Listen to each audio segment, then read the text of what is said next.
Today on the Victory Point, we're smuggling illegal goods. In space.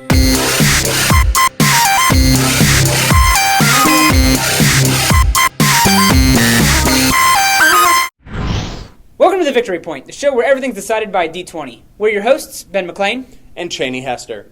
Firstly, if you haven't seen the wondrous work of Whedon that is Firefly, Netflix that ish. It's the greatest prematurely canceled sci-fi channel space western ever made. And now it's a board game.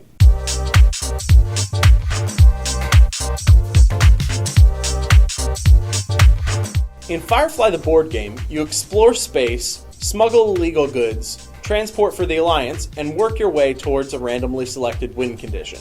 In the game, you captain your very own Firefly-class smuggling vessel.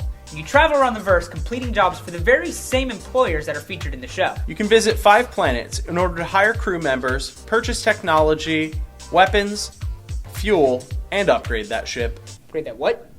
Ship. That ship. Your Firefly ship. Oh. The build quality of the game contents is fantastic.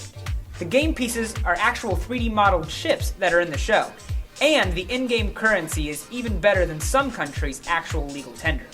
The game really immerses you into a world that you fell in love with, and was violently taken away from you. And if you haven't seen the show or you're not a fan, it doesn't penalize you for that either. It's fun to interact with your opponents, whether you're sending a Reaver ship after them or drawing them close to the Alliance cruiser.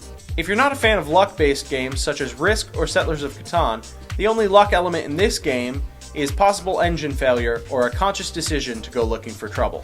Which is really good for people like me who have terrible juju.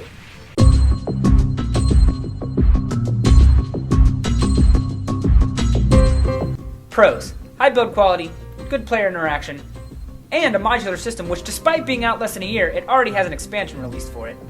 Replayability can either be a pro or a con. It has many opportunities for unique win conditions, but the in-game contents are somewhat limited and will show up multiple times. Cons. First, strategic variety is sparse at best, and that's evident through just your first playthrough. That leads me to my second con, which is that first-time players are highly disadvantaged. And my final con is that when you're losing, you feel like you're losing. No, you feel like a loser, and that can make the game much less fun. Like being an ex-brown coat in an Alliance bar on Unification Day. Ah, Firefly humor. Using Joss Whedon shows as reference, on a scale from Agents of S.H.I.E.L.D. to Buffy the Vampire Slayer, I'm gonna give it a Firefly. Or on a D20, we'd give it a 13. That's what I just said, on a scale from... Never mind. Well, that's it for today. Don't forget to let us know what you want to see reviewed next in the comment section below. Also, don't forget to follow Cheney and I on Twitter and Instagram. And if you have a question that you would like answered on the show, send it to our Gmail. Join us next week where we'll be traveling to Latin America. Que bueno. Fantástica. Over here.